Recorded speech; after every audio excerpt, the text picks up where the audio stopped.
ஐயா, இப்ப மதிமுகல வந்து மல்லை சத்யாவுக்கும் அவர் வைகோ அவர்களுக்கும் இடையில சில விஷயங்கள் போயிட்டு தான் அது இருக்கு. எனக்கு தெரியாது. மல்லை சத்யாவும் என்னுடைய நண்பர் தான். வைகோ நான் மதிக்கின்ற ஒரு மனிதர் தான். ஒரு நாள் சிலப்பதிகாரத்தை ஒப்பித்தார் பாருங்கள், விடவிடத்து போய்விட்டேன். வைகோ ஒரு மேடையில் என்னங்க இவ்வளவு பெரிய காப்பியத்தை ஒப்பிக்கிறார்.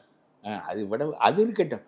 அவர் என்றைக்கு திமுகவிலிருந்து விலகி ஒரு மாற்று அமைப்பை ஏற்படுத்தி ஈழத்தமிழர்களுக்காக மற்றவர்களுக்காகவும் பாடுபட்டு 1500 கிலோமீட்டர் நடையாய் நடந்து இந்த கட்சியை திமுகவினுடைய மாற்று கட்சியாக வளர்க்க முயன்று கடைசியில் ஸ்டாலினுடைய ஆட்சியை காப்பாற்றுவதற்கு ஸ்டாலினுக்கு மாற்றுத் தலைவராக இவர் வந்து விடுவாரோ என்று அஞ்சி கருணாநிதி இவரை ஒதுக்கி வைக்க முயன்ற போது அதை எதிர்த்து போராடி ஒரு கட்சி கட்டி கடைசியில் கருணாநிதியே இவனை உள்ளே வைத்திருக்கலாமே வீணாக போய்விட்டதே என்று கருதுகின்ற அளவுக்கு ஒரு நிலை ஏற்பட்டு வளர்ந்து வந்த கட்சி 2 பேரை மத்திய அரசாங்கத்தில் மந்திரி ஆக்கிய கட்சி 2 பேரை மந்திரியாக ஆக்கினார். ஒரு கட்சி ஆக்க முடியுமா?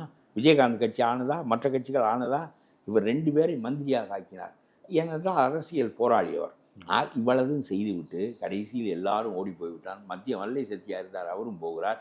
நீங்கள் எந்த வாரிசு அரசியல் ஸ்டாலினுக்கு எதிரி என்று கருதி உங்களை நீக்கினார்களோ அந்த ஸ்டாலினும் போய் நீங்கள் சரணடைந்தான்று உங்களுடைய அரசியல் முடிந்து போய்விட்டது.